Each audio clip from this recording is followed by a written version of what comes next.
All right, YouTube, how you doing? Welcome back to the channel. It is Thursday, August 28th. We've got ourselves an 8-game MLB slate to dive into in today's video like we always do. I'm going to dive into each and every one of these games. I'll give you my prediction on the side. I'll give you my prediction on the total. We'll talk about any other plays like player props that we like within the game as well. But as always, guys, keep an eye down on the pinned comment of this video. That'll take you to all of my final plays, so I'm actually rolling with myself.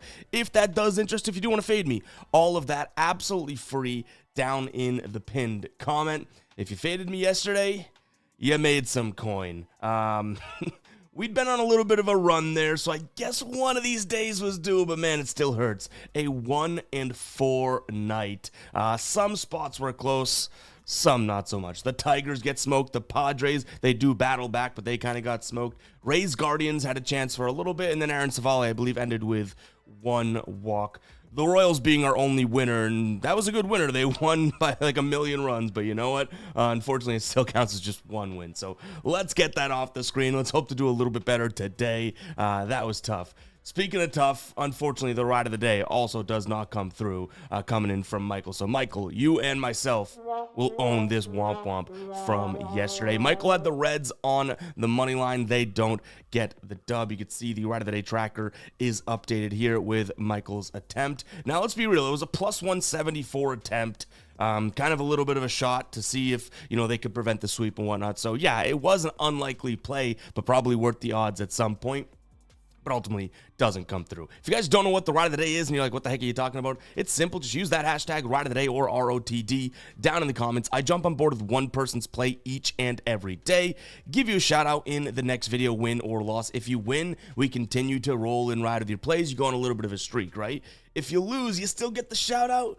But unfortunately, like Michael today, have to face the womp womp. So go ahead and get those hashtag ride of the days down in the comments. Guys, hit that like button, hit that subscribe button.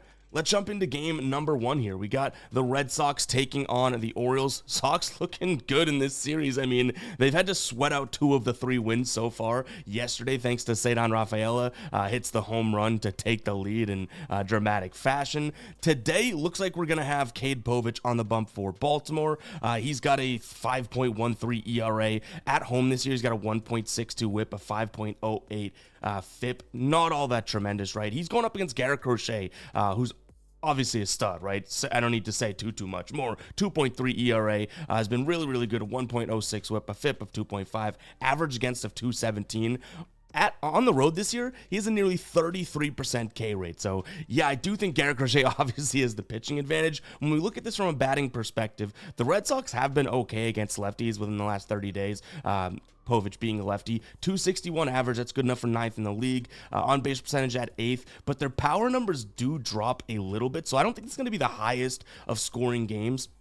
I still lean Red Sox. I think you have to with Crochet on the bump. The thing that probably prevents me from actually locking that one down, and I think the -1 would be the look, is the fact that are they really going to 4-game sweep a divisional rival, you know what I mean? Especially because they've had to grind out some of these wins. Would it surprise me if some way, somehow, the Orioles pull one out? Not necessarily, right? But what I will say, that Baltimore first 3 team total under 0.5, so pretty much Crochet to go out there and pitch 3 scoreless innings, I don't mind that whatsoever. Obviously, he's an absolute stud, and that cutter being what I would consider his best pitch, Baltimore, it's their worst pitch to hit. They're ranked 30th in the league in terms of runs above average, and there's only one guy, it's Kobe Mayo, that hits the cutter well in their projected lineup today. So I think we could see a spot here for Baltimore first 3 team total under 0.5, aka Crochet to go out there and pitch a shutout first 3 innings. That would not surprise me if he's able to go out there and do that. But like I said, don't mind somewhat of a low scoring game here. The Red Sox power numbers are not very good against lefties. Povich obviously is a name that you kind of have to just cross your fingers, but he does have 57 plate appearances against this Red Sox team, 30% K rate, an average against of 182. So maybe Povich holds his own today. Next up, we have Milwaukee taking on Arizona. This game resulted in a 3-2 win for Arizona yesterday. Milwaukee did win the first 2 games before that. This was yesterday the first low-scoring game of the series. Today on the bump for Milwaukee is going to be Jose Quintana. He's obviously had his ups and downs. He's actually struggled a little bit more at home this year than he has on the road. 1.38 whip with a 5.78 FIP, average against 242, a strikeout rate of just 16, a walk rate of 10, which is very high compared to his season, I think it's like 7.5. So definitely at home, he walks a little bit more. That being said, Arizona, last 30 days against lefties, 5th fewest walk rate. So I don't think that that's going to be all that much of a concern. He's going up against Nabil Crismatt, who only has 2 outings this year, one of them being a start, 9 innings overall. His numbers aren't all that terrible. I mean, he's got a 1 ERA. On the road's been pretty good, but nonetheless, I can't sit here and trust a guy that's only pitched 9 innings over Quintana, who does have a decent workload under his belt, and he's been fantastic over his last 5 starts, 1.8 ERA. So for me, this is still going to be a spot in which I trust the Brewers offense. I like them. I like their team total over 4.5 right now. They've obviously done this in plenty of games, right? This is obviously a really good team. Not so much lately, though. Like, this Brewers team, I don't want to say has come to a screeching halt offensively, but they've only hit 5 runs in, I believe it's either 3 of their last 10 or 4 of their last 10. So I probably should have that number, but either way, it's not a great percentage. But against a pitcher like this, who's going to throw a ton of changeups, they should be able to hit. They hit the changeup fairly well, and the meat of the order, Collins, Contreras, Yelich, and Vaughn all love hitting the changeup. Another name that loves hitting the changeup, the number 9 hitter here, Andrew Montesero, who's been absolutely on fire. We toss it over to the Outlier screen, which, guys, if you want to check out Outlier, scan the QR code on your screen right now, or use the link down in the description. I'll put it in the pinned comment as well, but this is an amazing player prop app in terms of research. But look at Montesero recently in terms of his games. Been absolutely going off. Those are total bases. The hits look just as good. Him against righties, 300 average with a 389 batting average of balls in play. Hits the ball hard as well. And wouldn't you know, Crismatt, again, very small sample size here, but just, his batting average against right-handed bats goes up a little bit. Batting average of balls in play. The changeup, he crushes. No strikeouts on the year. WOBA of 464. The sinker doesn't strike out. Okay, the WOBA dips. The curve, okay, WOBA goes up. The slider, which we're only going to see 9.7% of the time, he hits pretty well. That sinker, you can see here too, doesn't necessarily line up in the heat map, so maybe that's the pitch that hurts us, but I'm loving the fact that this changeup should be a nice little spot for Montesero. So right in the hot bat here.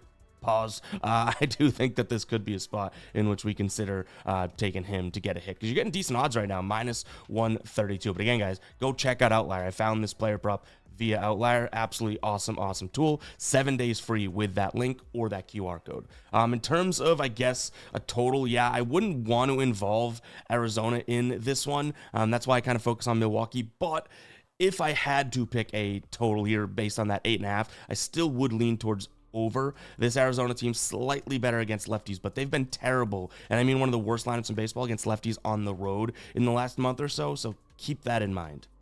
Reminder, guys, that our NFL Survivor contest is live. I think we have about 60 people in there now. If we up the people that are in there and we fill the thing out, the winner will be walking home with nearly $3,000. It costs just $10 to enter, and you can enter up to 5 times. So yes, you could have 5 different $10 entries. If you don't know how an NFL Survivor contest works, it's super simple and honestly super fun. We had a blast doing this last year with you guys. All you have to do is pick one NFL winner each and every week. If you do win, you move on to the next week. If you lose, yes, that's the point of Survivor. You are out. That's why it might pay, literally, to have multiple entries. But you can't pick the same team 2 times. So like I've been saying, say I like the Patriots in week 1 or something like that. If they win, yes, I advance to week number 2. I'm safe. Great. Let's go. Let's survive. But you can't pick the Patriots for the rest of the season. So it requires a little bit of strategy and game planning in terms of scheduling and when you want to take a team. A good team against a bad team, sure, but you're going to burn that good team early. All that stuff, super fun. Check out the link down in the pinned comment. I'll also throw it in the description, guys.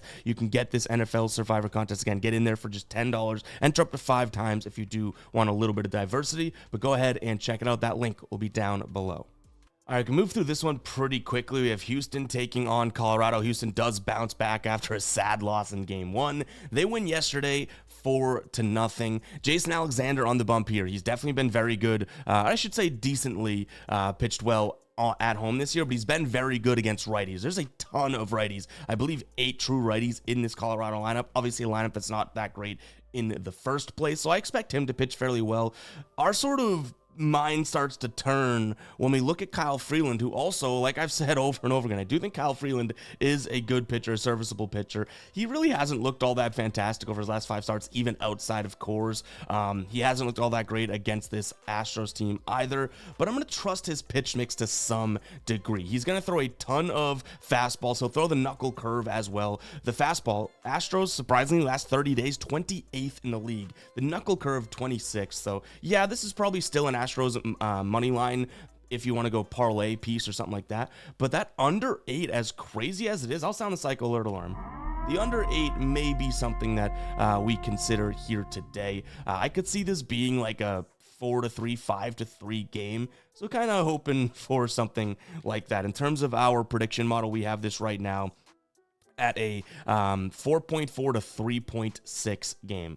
That's an 8, right? So ending 8 flat if we round up or whatever like that. So, yeah, under 8 definitely. Now, also, I considered Carlos Correa. I think that he could have a really good day. I know that doesn't correlate with the under, but his line for his hits, runs, and RBIs, I think it was at like -175 for over 1.5. You can get +130 for over 2.5, but I really do like his pitch mix. He hits that knuckle curve really well and he's one of the few Astros that actually hits the fastball really, really well. So I was considering that, just couldn't fully get there. It would be the under or nothing for me in this matchup if I had to make a play, but still, like I said we wanted to be quick in this one. Probably took a little longer talking about it than I wanted to. Still not my favorite matchup on the board, even with a small slate.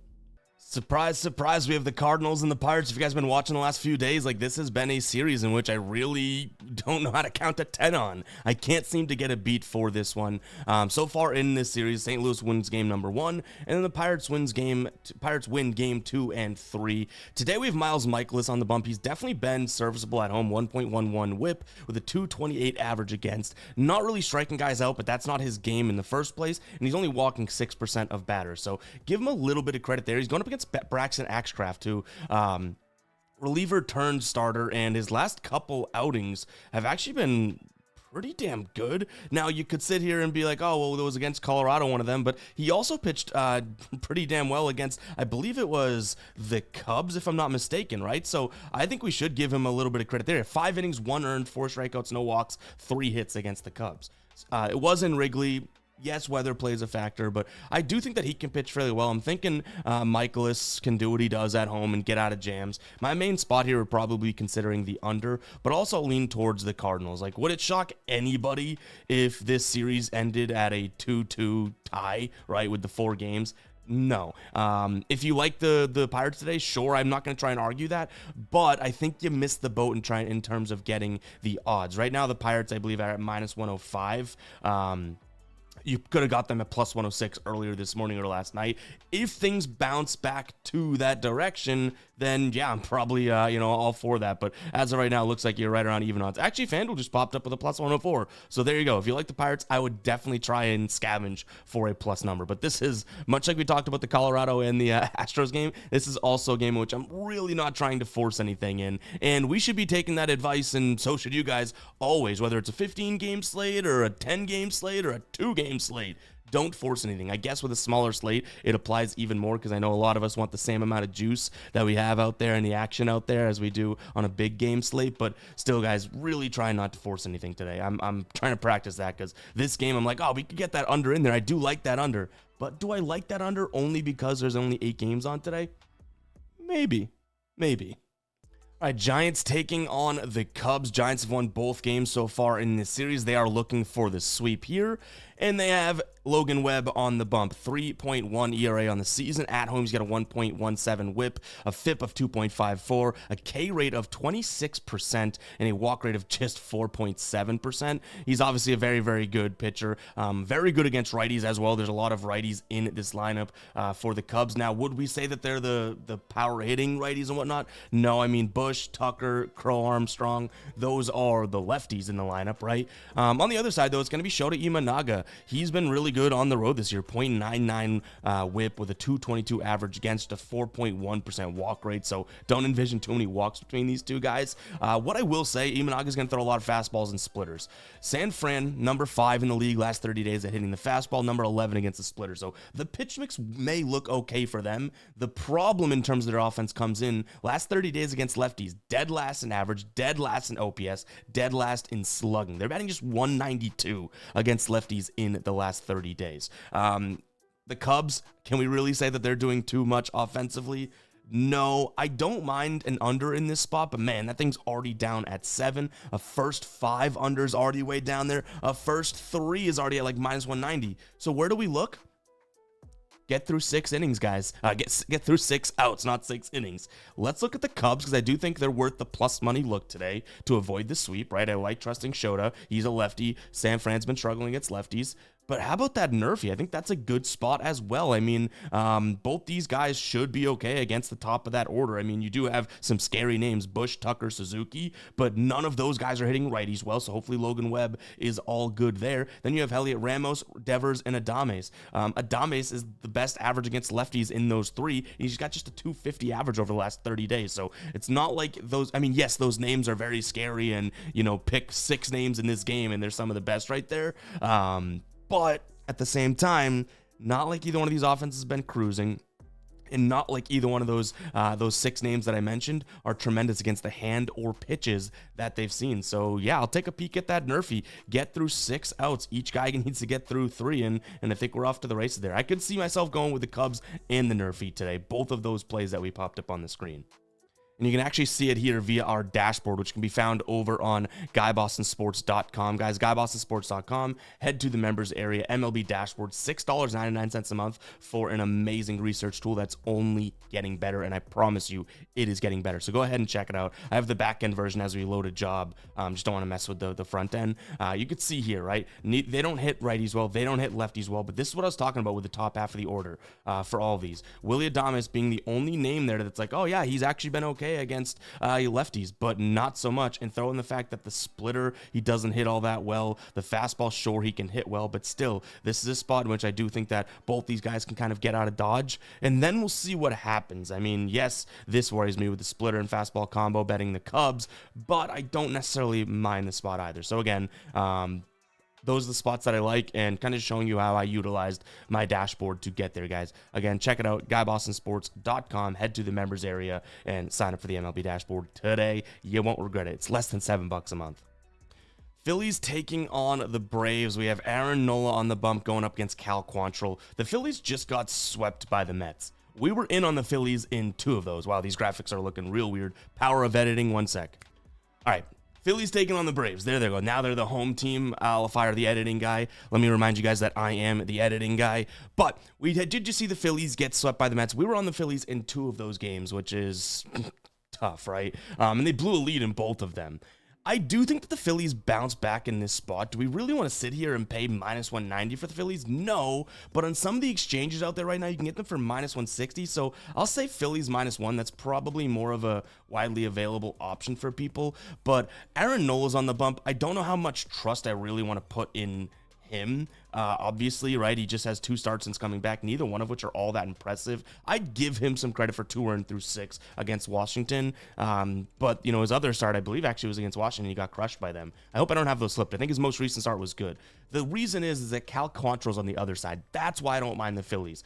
In a nice sort of weather situation today, wind blowing out to the outfield, 75 degrees. That's why I think the Phillies can win this one. I don't really want to back Aaron Nola, but I think the Phillies can put up like 5-6 runs. So simple enough in a bounce back spot. They just got swept by the Mets. That probably stings. The Phillies injuries are kind of piling on at the wrong time. Not necessarily from the bats, but a lot of the pitching and bullpen. So kind of stinks for them, but nonetheless, I think that they offensively kind of go off today. So simple enough for me. I'm going to lean towards the Phillies and their team total over. We'll see if that makes its way into being a final play, because I don't necessarily love the idea of backing Aaron Nola right now, especially, you know, his only home start since coming back, I believe, was one of those games against Washington, and he didn't look all that great. And that actually, see, I'm getting those 2 confused. Maybe his home start was the good one, but prior to getting hurt, his home starts were pretty damn bad. I know he has bad season-long numbers. Aaron Nola, you got me all confused here. Let's trust the Phillies offense today. All right, Mets taking on the Marlins. We just kind of mentioned the Mets indirectly, right? I'm talking about the Phillies. The Mets were the team that swept the Phillies. Today we have Clay Holmes on the bump for the Mets. 3.6 ERA at home this year, 1.22 FIP. WHIP, a 4.5 FIP, which isn't all that great. An average against of 217, but he is keeping the ball on the ground, which I do think is very important with this Miami squad because against righties, they hit the ball on the ground. And it's not always, but it is often tough to score runs when you're just hitting the ball on the ground, right? Going up against Adam Mazur, who we haven't seen in quite some time. I believe June was the last time that we saw him. He's had most of his starts in AAA this year. That one start was against the Phillies, 5 2/3. 4 earned, 1 home run. I think he walked like 4 or 5 guys as well. So there's obviously a clear-cut pitching advantage here for the Mets. Regardless of what you think of Clay Holmes, he's the better pitcher, and he has been looking okay. He's got a 2.4 ERA over his last 5. The odds are where you kind of lose me in terms of single play here. So maybe this is a Mets spot. Maybe we look at like Mets and Astros money line parlay, take the 2 favorites, something like that, right? But maybe their team total over I could get convinced of. You know, even if Mazur pitches okay and hands it off to this bullpen, this is the 9th ranked bullpen in terms of ERA, and the WHIP, I think that they have a 1.32 WHIP as a bullpen altogether. So that's not all that tremendous either. Yeah, the Mets offense seems to be putting a few things together here in their last 10 games. From a team total perspective, they've hit the over in 7 of their last 10, and they're averaging 7.1 runs per game. Now, they've had 2 double-digit games that obviously elevate that, but I do think they can keep it going, and they're averaging, I think, just about the same, actually. Their last 4 home games, I should say, also 7, 13, 6, and 6. Don't really see any reason why we can't take a peek at the Mets team total over for them to score 5 runs. The only thing I would say, I believe we have some weather. Wind is blowing out, but it looks like it's going to be a little chilly. So maybe that's the thing. And Mazur's not going to go in and flamethrow. So, obviously sometimes the faster the pitcher, if you can catch him, the farther the ball travels. So we'll see, but I think that might be the only route to look at. Mets team total over 4.5, unless you're looking for a parlay piece, I would say. All right, our last game of the day, guys. If you made it this far in the video, go ahead and comment 21 down below. Really do appreciate you spending some time with me. I wanted to let you know before we do get into this game that we launched our H to H show. If you guys don't know what H to H is, it's a show that I do with Tassos each and every football season. We go head to head giving our picks, but it's really fun. We have a wheel that we spin that designates the categories that we have to make picks in. Really cool, guys. He won 2 years ago. I won last year, so this is the rubber match year. Very excited for it, but go ahead and check it out. It is posted on the channel as of right now, so appreciate that. That again, posted on the channel, and it comes out each and every week on Wednesdays. But we're gearing up for football season, but I obviously wanted to let you know that is live, so make sure to go ahead and check that out. But all right, yeah, let's go ahead and dive into this last game of the slate. White Sox Yankees. On the mound for the White Sox going to be Davis Martin. He hasn't really been terrible, I would say. He's been pretty damn good since, I would say, like mid-July. Last 5 starts, even 2.4 ERA, pitching into the 6th inning on average, less than 5 hits allowed per game.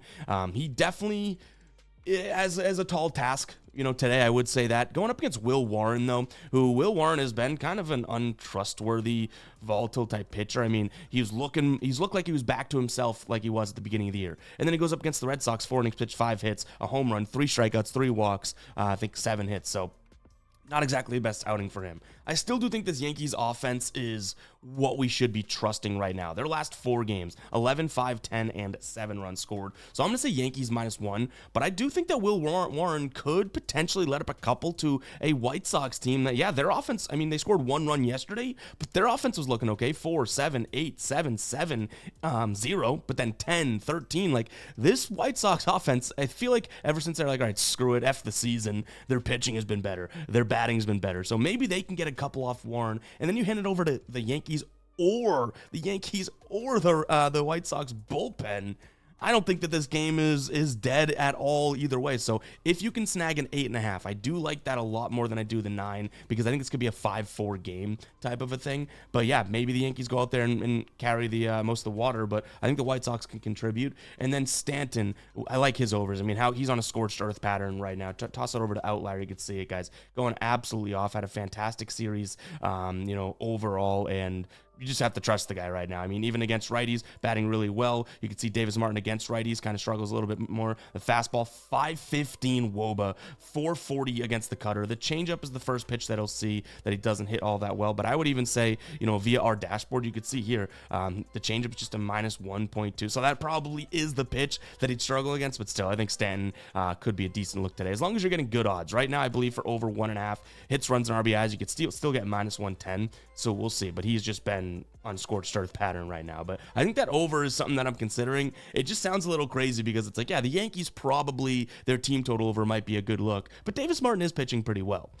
I think the White Sox can actually get a couple off of Will Warren, but we'll see, guys. That is going to wrap for today's show. Hope you guys did enjoy. If you did, you know exactly what to do. Go ahead and hit that like button, hit that subscribe button as well. Make sure to join the NFL Survivor contest. That link will be down below. Go check out Outlier. That link will be down below as well. We'll catch you guys in the next one, all right? Peace out.